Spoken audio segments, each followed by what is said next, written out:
All right, so continuing on with the exercises from section 2025, September 25th, approximately 2:39 p.m.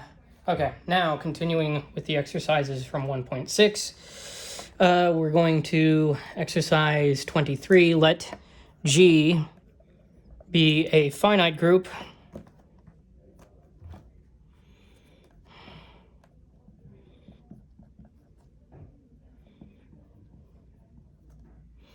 which possesses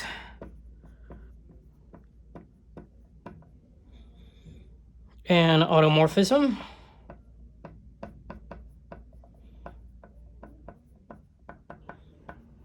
sigma such that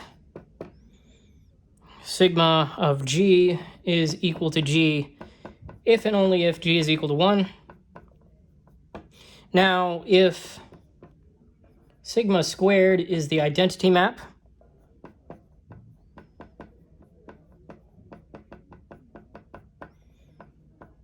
from G to G, prove that G is abelian. Oops.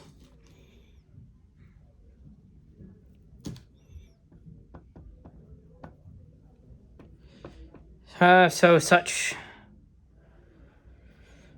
Okay. Let's see. Wait a second. Did I already prove this? Oh, nope, I did not. Okay, such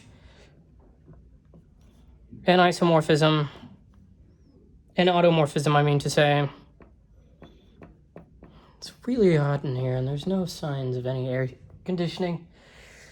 I'm gonna die. No, not really. But, I mean, we're all gonna die at some point. But anyway, such an automorphism, sigma, is called fixed point free of order 2.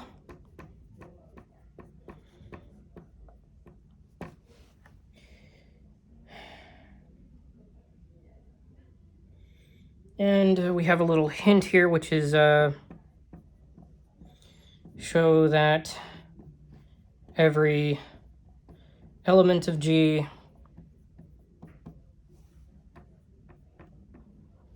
can be written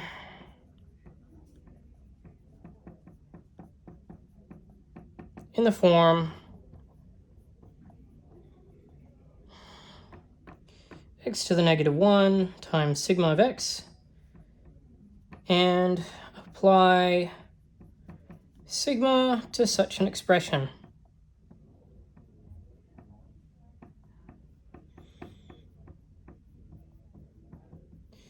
Okay, so we want to build phi of x is equal to x to the negative 1 of sigma of x. Injectivity on finite G makes it bijective. So every G is x to the negative 1 times sigma of x. Applying sigma to this representation shows sigma of G is in fact equal to G to the negative 1.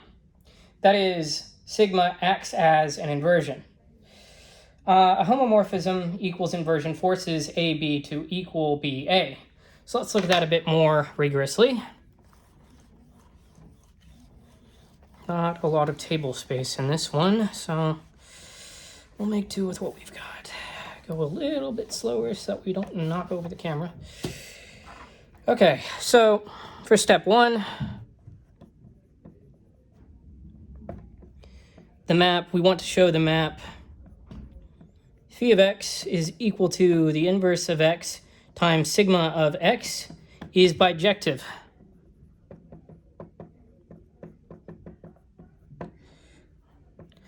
Define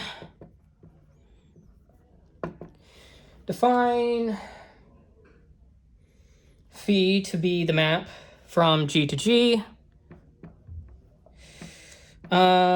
by phi of x is equal to x to the negative 1 times sigma of x, so the inverse of x times sigma of x. Now, if if phi of x is equal to phi of x, phi of y, I mean to say, then x to the negative 1 times sigma of x is equal to y to the negative 1 times sigma of y. And this implies that sigma of y is equal to y times x to the negative 1 of sigma times sigma of x. Okay, let's see what we can do with that.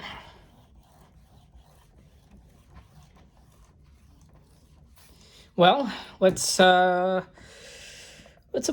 sigma and use sigma squared is equal to the identity.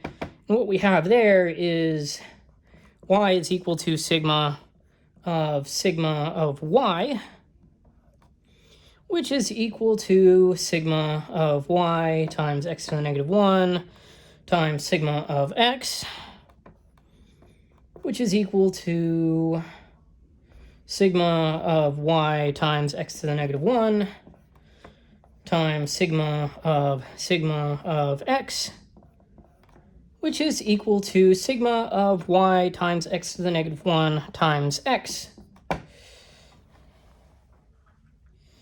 Now, what would we do from here? Well, just going to keep on erasing to get more board space. But, okay, so right multiply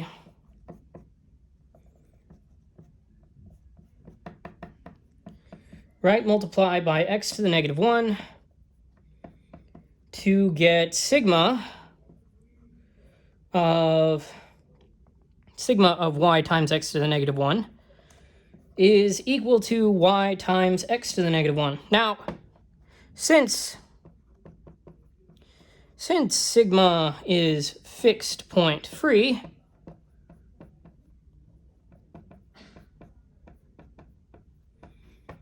y times x to the negative 1 is equal to 1, so x is equal to y. Oops. Therefore, phi is injective, and phi is finite. Sorry, g is finite,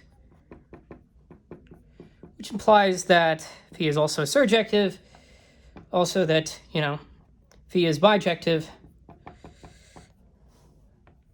So every g within g, little g within big G, has the form little g is equal to x to the negative 1 times sigma of x. All right. Now let's move on to the next step. So we've shown that that the map is bijective. Now we want to show that sigma acts as inversion. Let's go to that step.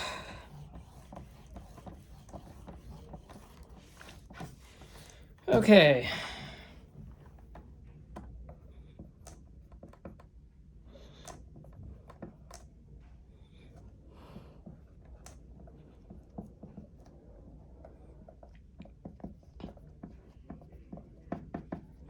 So let's take g to equal x to the negative 1 times sigma of x. Well, what do we have then? Well, then sigma of g is equal to sigma of x to the negative 1 times sigma of x.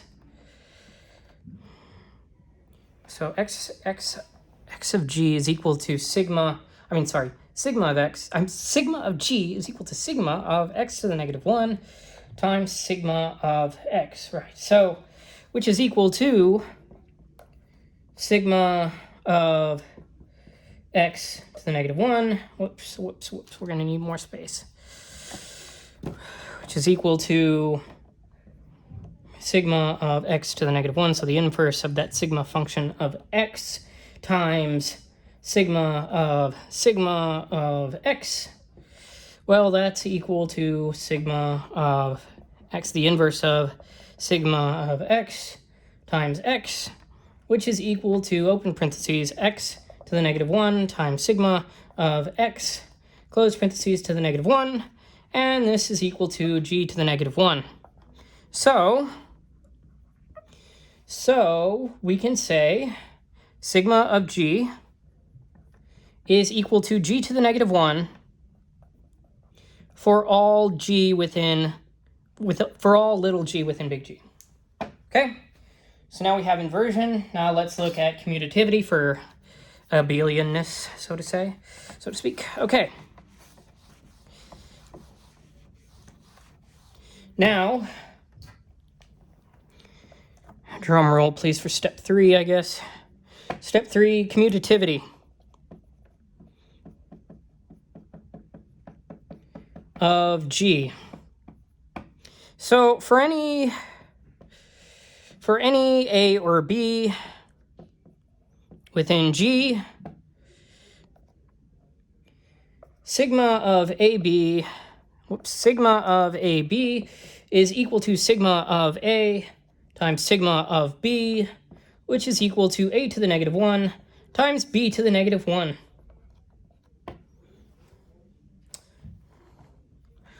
But from step 2, we also have sigma of AB is equal to, open parentheses, AB, close parentheses, to the negative 1, which is equal to B to the negative 1 times A to the negative 1.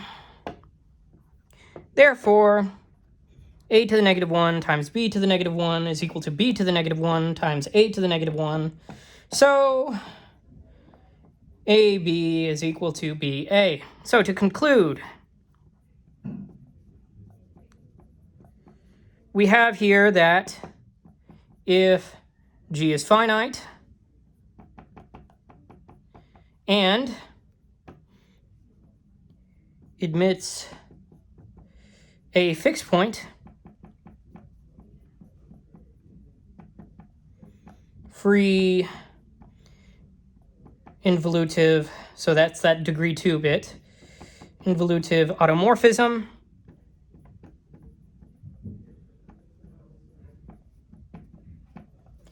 sigma, then G is abelian.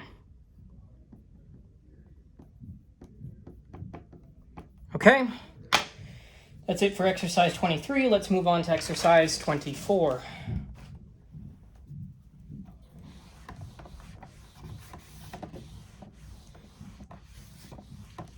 So for exercise 24, let G be a finite group.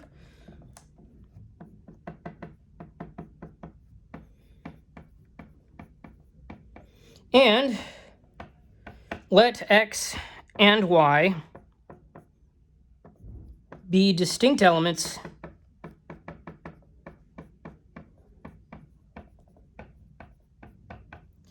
of order 2 in G that generate G.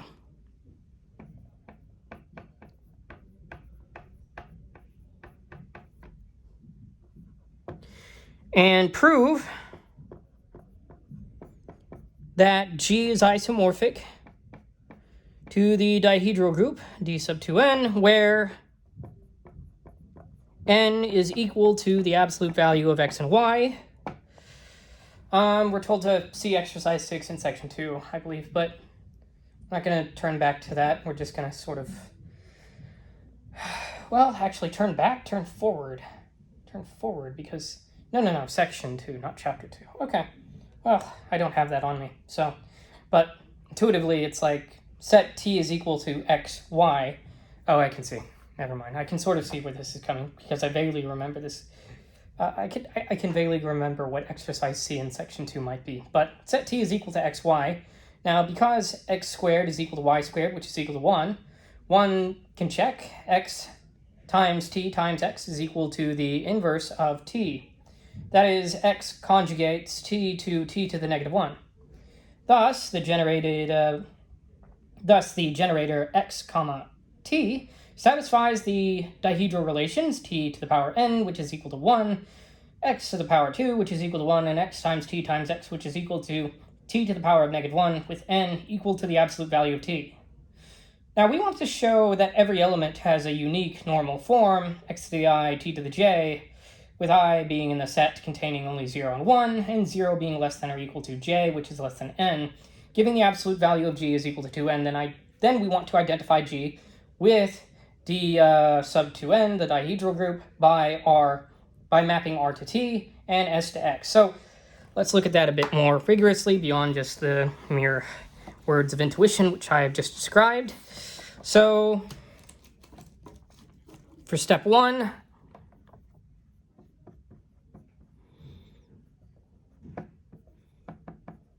I want to take a look at the dihedral relations in G.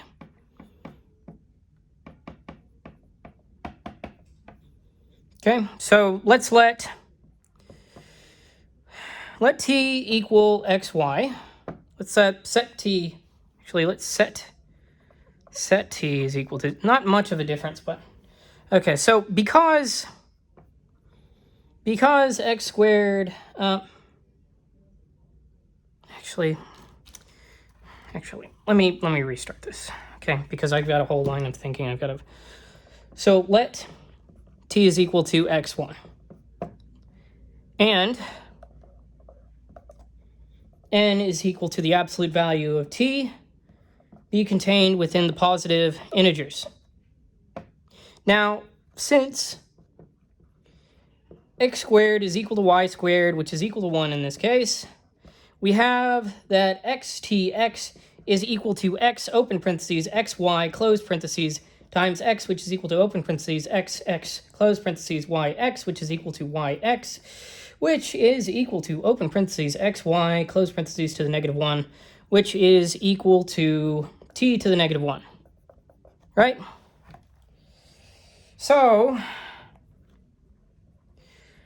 t to the n is equal to 1, x squared is equal to 1, and xtx is equal to t to the -1. These hold in G.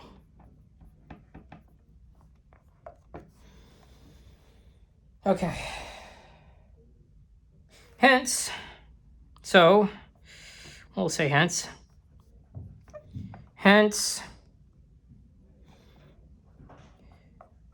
set generated by x comma t is a quotient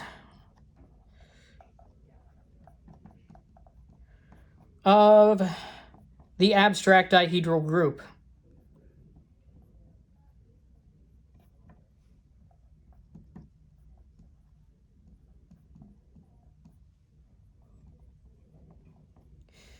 That is, that which is generated by r comma s, such that r to the n is equal to 1, s squared is equal to 1, and SRS is equal to the inverse of r. Okay? Set presentation there. Now, we're going to move on to step 2 here.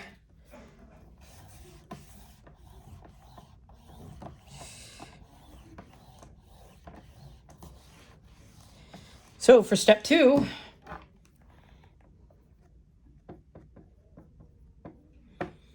normal form and cardinality.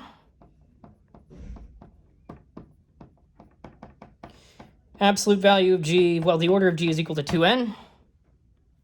Now, that's what we want to look at. Since G is equal to the set generated by x comma y, and y is equal to x times t, we have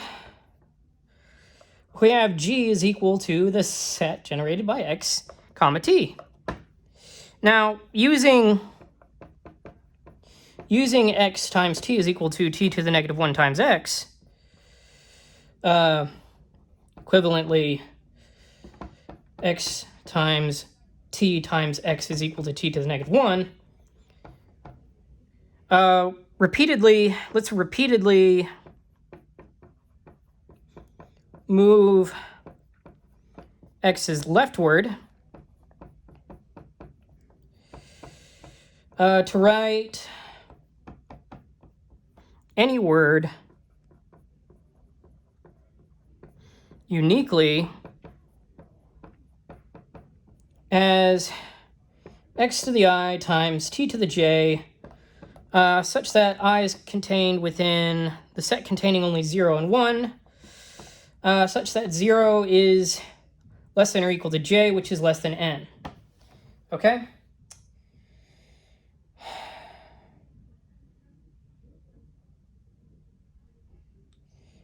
Now, I'm going to need to erase some of the board here because I'm going to need to erase the board. Okay. So, for uniqueness in this case, so why did we do that? Why did we set it up that way for uniqueness? If x to the I times t to the j is equal to x to the I prime times t to the j prime, move x's to the same side to obtain t to the j is equal to t to the j prime. If I is equal to I prime, or x is equal to t to the j minus j prime times x, if I is not equal to I prime. So, whence t to the j minus j prime is equal to 1. That's more of a connecting point to this. So, since t, the absolute value of t is equal to n, perhaps the order of t is equal to n. If I said I've been saying absolute value this entire time, haven't I?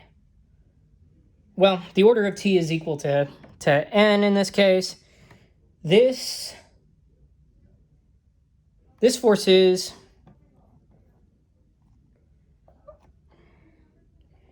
j to be congruent with j prime mod n, and I to be equal to I prime.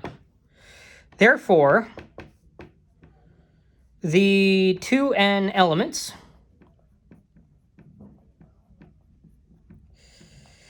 in the set x to the I, t to the j are all distinct.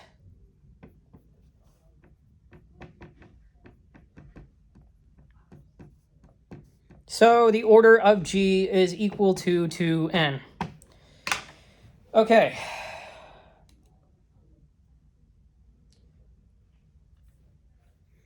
Now let's move on to the next step.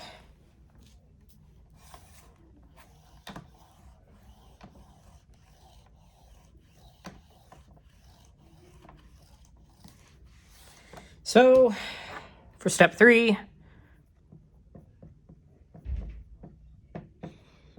we're going to want to look at explicit isomorphism. We're going to look at this explicit isomorphism with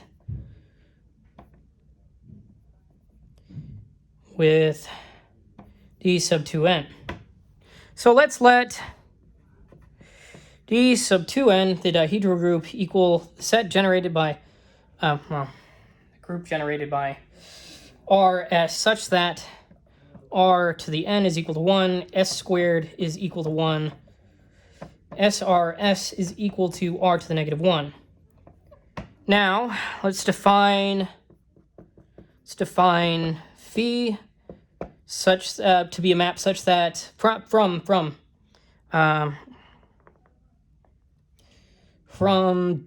dihedral group to G, where phi of s to the I times r to the j is equal to x to the I times t to the j.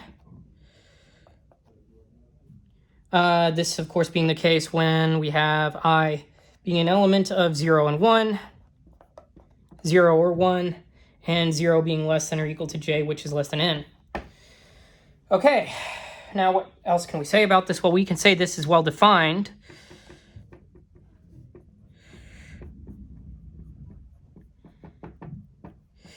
Because x and t satisfy the same relations as S and R. It's a homomorphism by construction.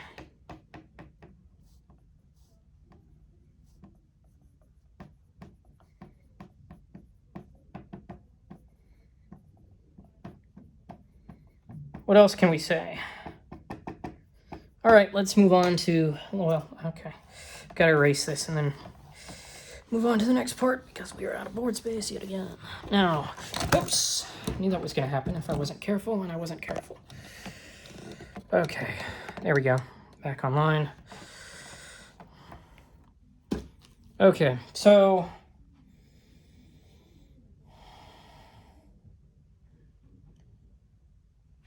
it is surjective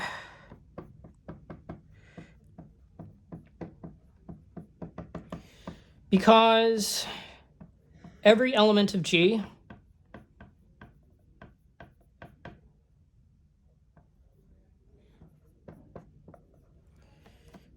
every element of big G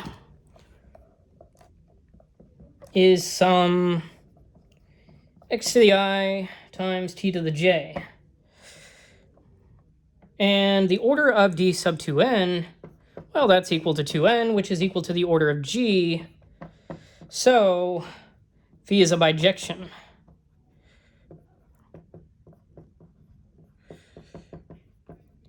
So phi is an isomorphism.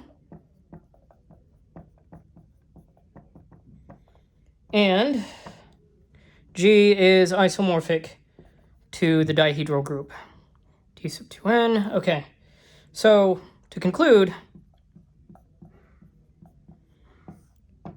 G is equal to the group generated by x comma y with the relation x squared is equal to y squared, which is equal to 1, with x not being equal to y, and n equal to the order of xy.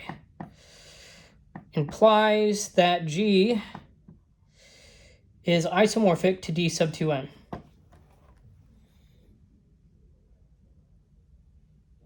All right. Let's move on to 25.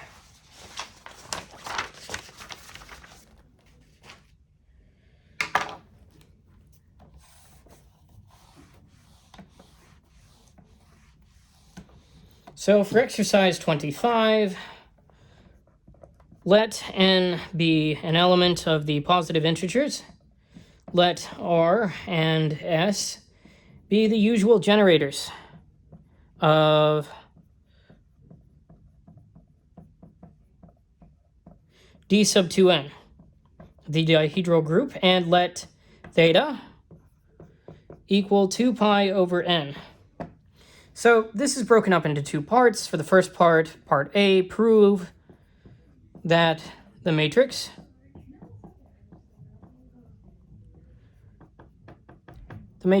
R is equal to, from left to right, top to bottom, cosine theta, negative sine theta, sine theta, cosine theta is the matrix. It's the matrix of linear transformation.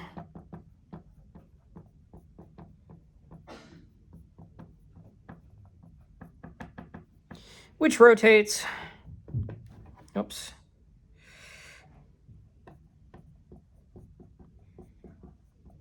the xy plane about the origin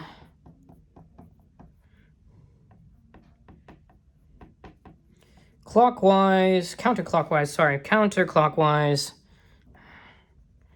Everything in math is usually most everything in math is counterclockwise.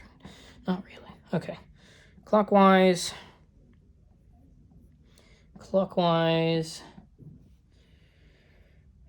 by theta radians. So this is going to take up more whiteboard space than I thought. So that's part A. Okay, now I need to erase this to put down what part B says.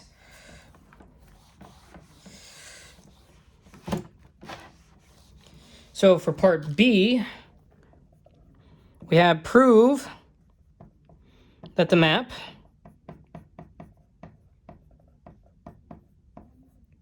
phi, which maps the dihedral group to the general linear group with degree 2 over the reals. Good Lord, okay.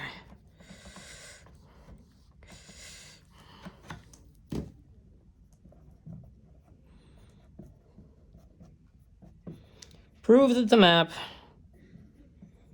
phi that maps the dihedral group to the general linear group over the reals of degree 2 defined by generators on generators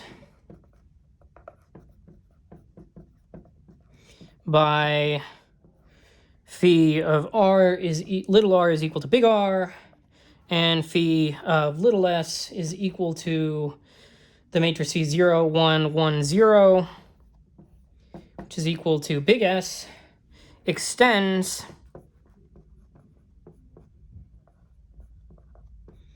to a homomorphism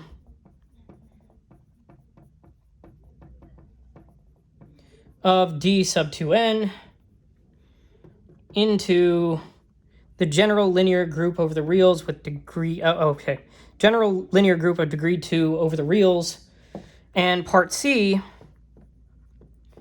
prove that the homomorphism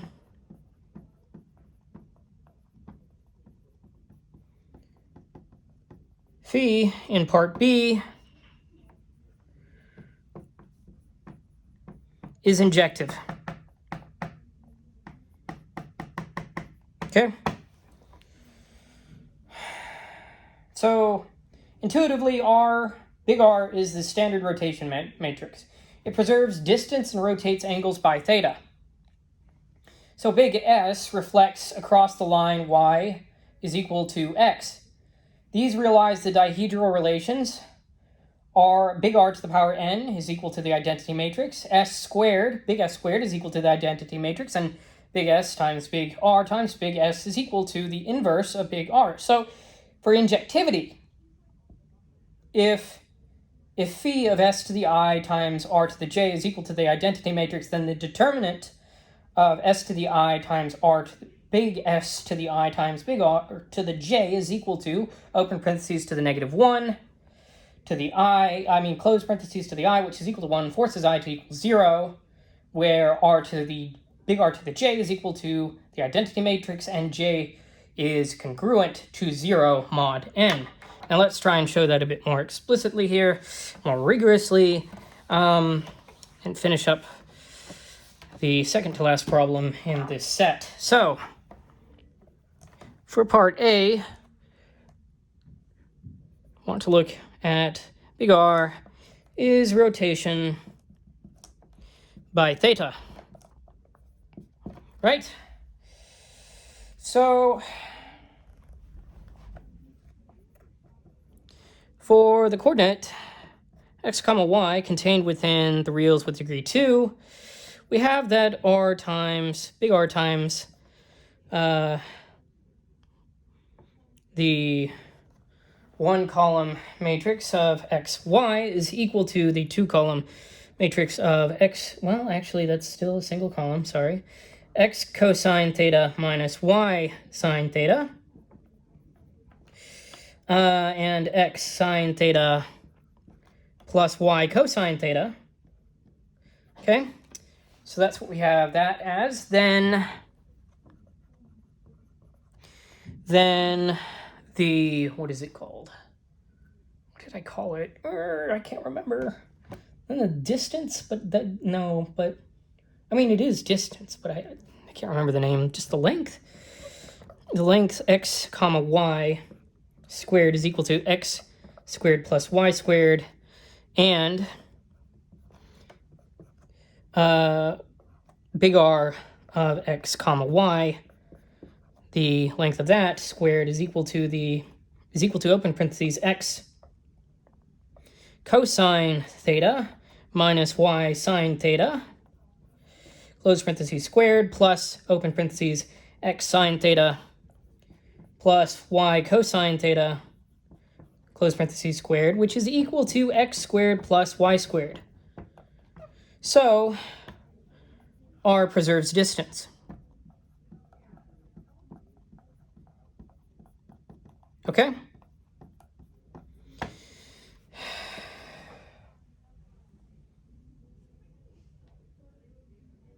And also, a direct dot product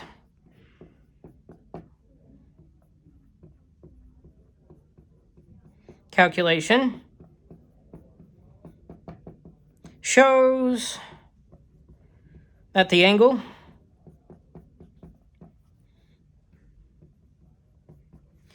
with the x-axis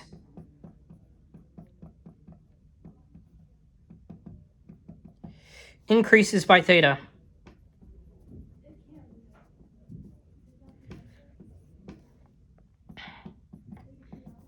So big R is counterclockwise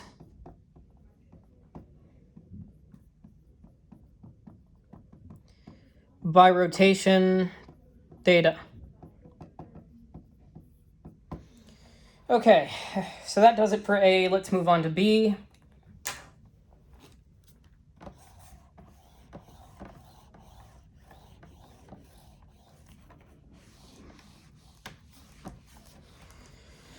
Okay, so for part B, we want to show phi respects the dihedral relations.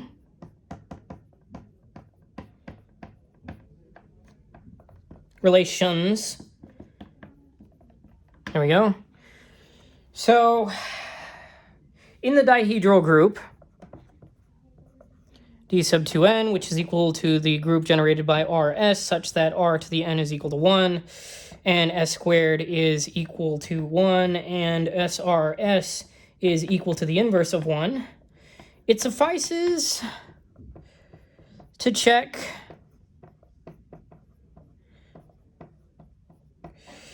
these on matrices.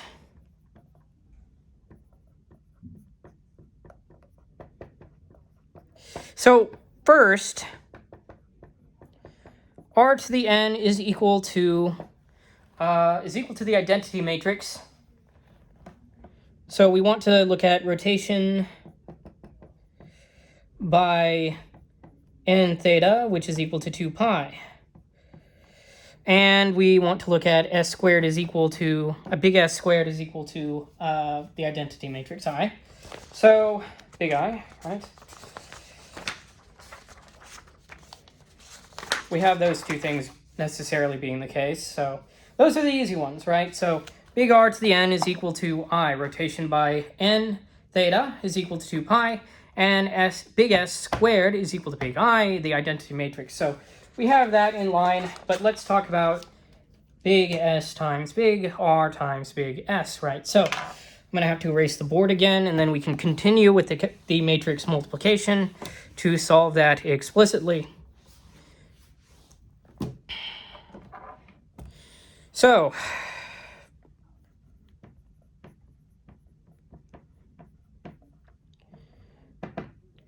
SR, I'll just say, so I'm not going to say big S times big R each and every single time. You can know based on context, right? So S times R is equal to 0, 1, 1, 0 times cosine theta, cosine theta, negative sine theta, cosine theta, close parentheses, and this is equal to open parentheses sine theta, cosine theta, negative sine theta. Okay, then open parentheses SR, close parentheses S. What's that equal to? Well, that's equal to sine, open parentheses sine theta, cosine theta, negative sine theta, close parentheses times 0, open parentheses 0, 1, 1, 0, close parentheses, which is equal to open parentheses cosine theta times sine theta times negative sine theta times cosine theta, close parentheses. But this is exactly the inverse of r, which is equal to cosine theta, which, you could calculate the 2 by 2, the inverse of a 2 by 2 matrix, and this is what you get for r in this case. So cosine theta, sine theta, negative sine theta, cosine theta, close parentheses. All right. What else can we say? What else do we need to say? Well, let me just erase the board.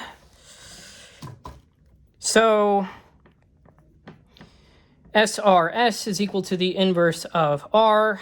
What does that mean? Well, all defining relations hold. We've looked at all defining relations,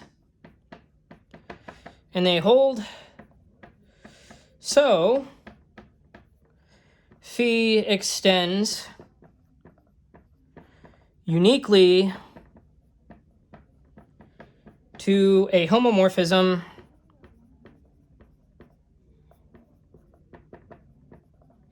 D sub 2n, the dihedral group maps to the general linear group with degree 2 over the reals, and B is concluded. All right, now let's move on to part C. So for part C, we want to show that phi is injective.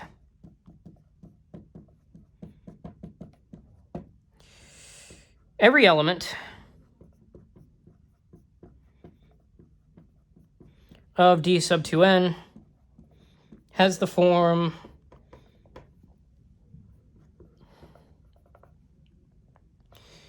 S to the I, R to the J, with I being a member of the set containing only 0 and 1, and 0 being less than or equal to J, which is less than n. Now, suppose phi of S to the I times R to the J, that is equal to the identity matrix I. Now, taking determinants,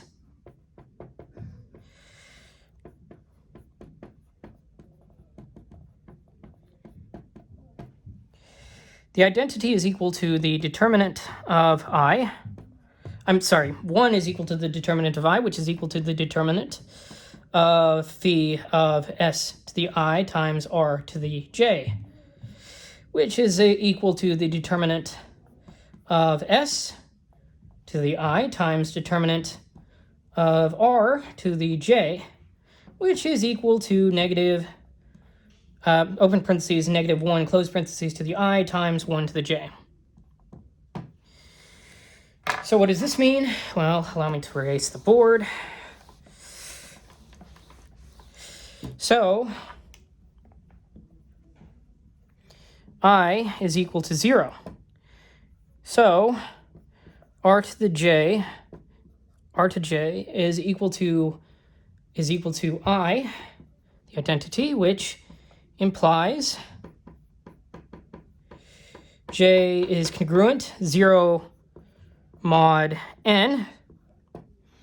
Therefore, the only element mapping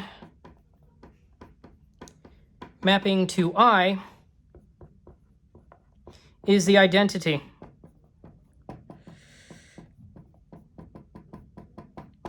So, the kernel of phi is equal to the set containing 1, and phi is injective. All right, so that was a lot of work.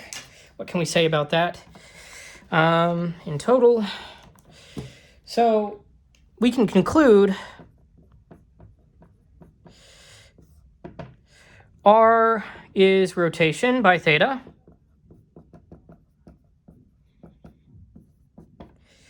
Phi maps the dihedral group to the general linear group over the reals of degree 2 with phi of little r equal to big R, phi of little s equal to big S. So this is a faithful representation.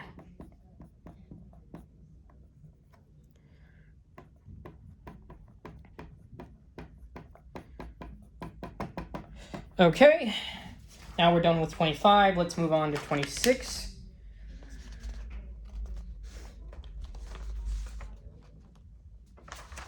Then we can call it a day for 1.6 exercises. All right. So for 26, we have let I and j be the generators of the quaternion group described in section 5, which we went over. Prove that the map phi from the quaternion group to the general linear group of degree 2 over the complex numbers defined on generators by phi of I is equal to the matrix the square root of -1, then 0, then 0, then the negative square root of -1, close parentheses, and phi of j, which is equal to the matrix 0, then -1, then 1, then 0, extends to a homomorphism. And furthermore, prove phi is injective. Okay, so that's what we're asked for exercise 26. Now, intuitively, we just check the quaternion relations in matrices, right? So I squared is equal to j squared, which is equal to k squared, which is equal to -1. I times j is equal to k. J times I is equal to -k, and -1 is central. Once the images satisfy the defining relations, the universal property of presentations gives a homomorphism, right? That's what we want. Injectivity follows because the subgroup these matrices generate has exactly 8 elements. So let's take a look at that more rigorously, step by step.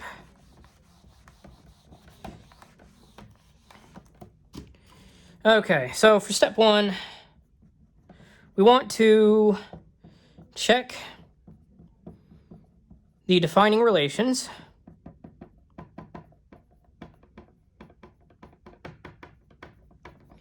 in the general linear group of degree 2 over the complex numbers.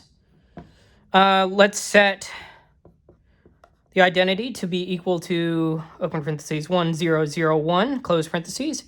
Let's set, oh my, that is phi, but it's a big phi. Phi is equal to little phi of I, which is equal to, open parentheses, I, 0, 0, negative I, close parentheses, and phi of j, phi sub j to equal phi of j, which is equal to, open parentheses, 0, -1, 1, 0. Do I have room? Well, let's see. Then phi sub I squared is equal to, open parentheses, I squared, 0, 0, open parentheses, negative I, close parentheses, squared, close parentheses, which is equal to, open parentheses, -1, 0, 0, -1, close parentheses, which is equal to negative I. And there's more to be said on that, but I'll have to erase the board. Furthermore, we have phi sub j to So phi sub j squared, which is equal to open parentheses 1, negative 1, 1, 0, close parentheses squared, which is equal to open parentheses negative 1, 0, 0, negative 1, close parentheses, which is equal to negative I. So we may set phi of negative 1 to equal negative the identity matrix, the negative of the identity matrix, which commutes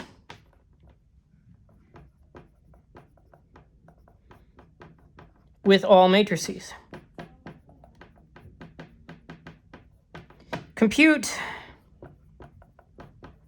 We want to now compute phi sub I times phi sub j and phi sub j times phi sub I. I want to look into that. Okay.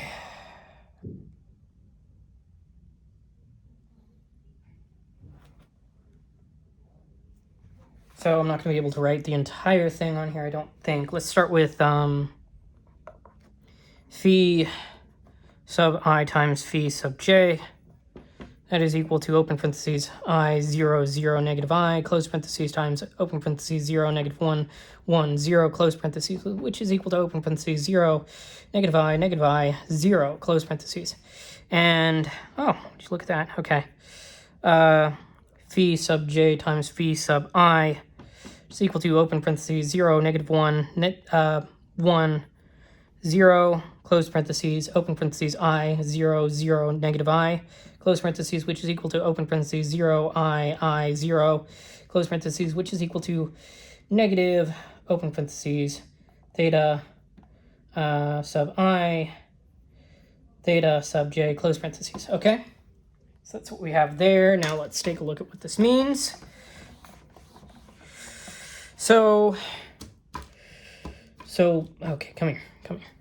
Okay, so define theta sub k to be equal to theta sub I times theta sub j, which is equal to open parentheses 0 negative I 0 close parentheses. Then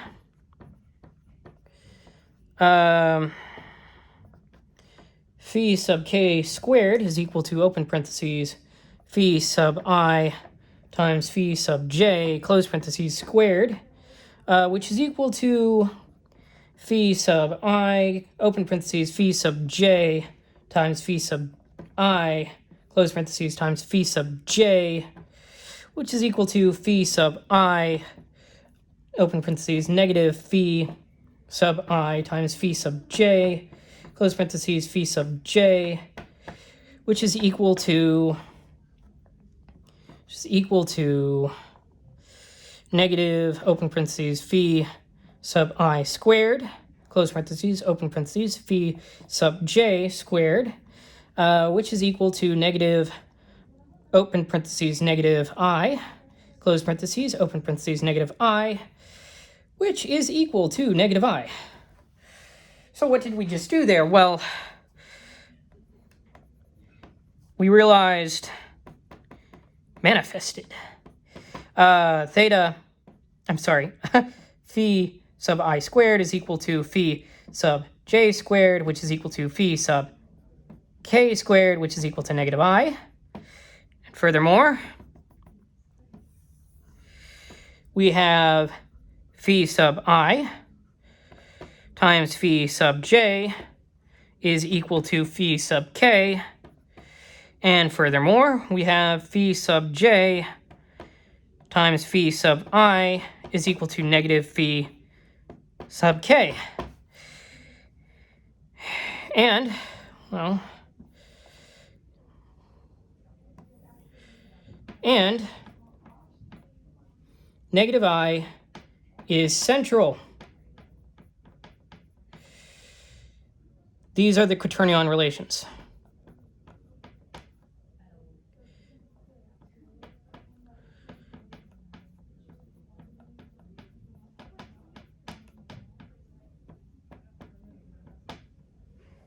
Oops.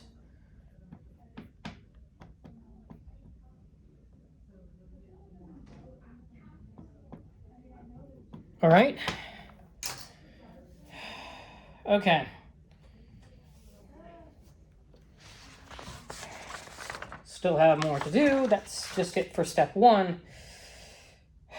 So we checked the defining relations in the general linear group with regards to general linear group with degree 2 over the complex numbers. And we got the quaternion relations. Now we want to extend the homomorphism mentioned earlier. So let's take a look at that. So let's call this step 2. Extension to a homomorphism.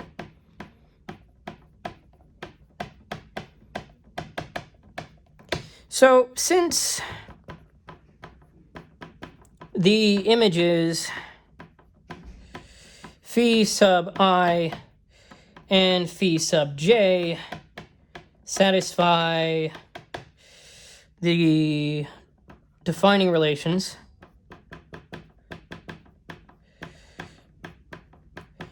of the quaternion group Q sub 8, there exists a unique homomorphism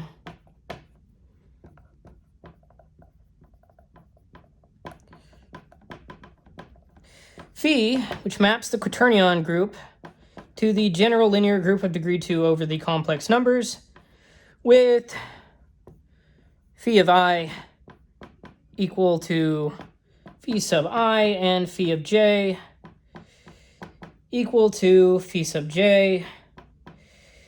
In particular,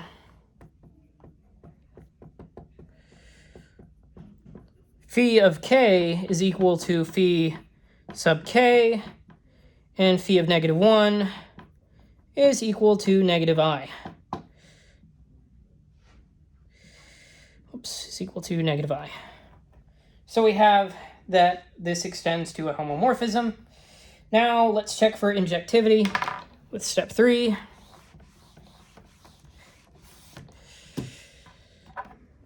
So for step 3,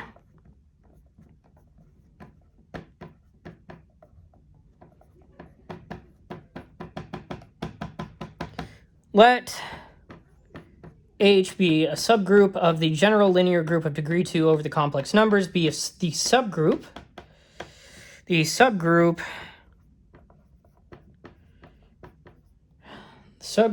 generated by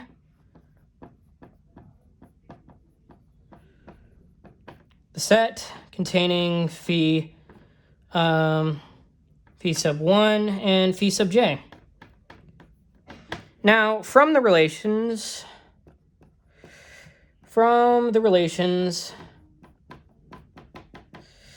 we've shown the set containing I, negative I, phi sub I, negative phi sub I, phi sub j, negative phi sub j, and phi sub k, and negative phi sub k, well, that is closed under multiplication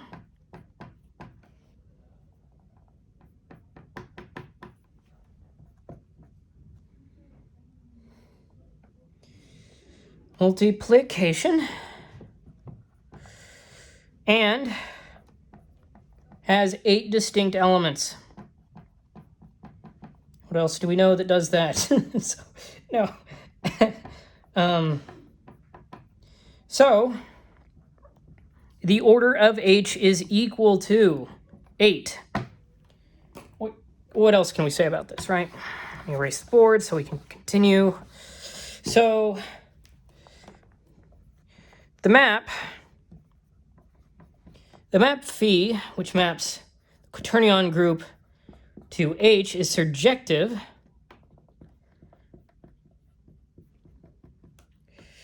by construction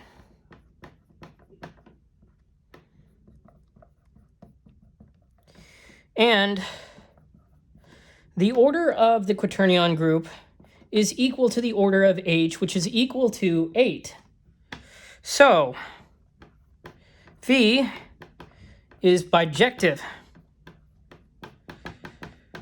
on to H, and therefore injective.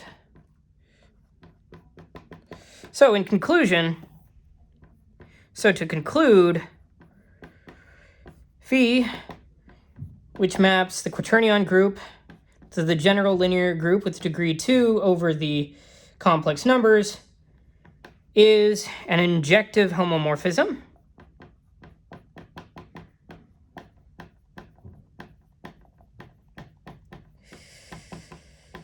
Such that phi of I is equal to the matrix C I 0, 0, negative I, and phi sub j is equal to the matrix C 0, negative 1, 1, 0. Right, that concludes exercise 26 and all of the exercises in section 1.6. That's it for now.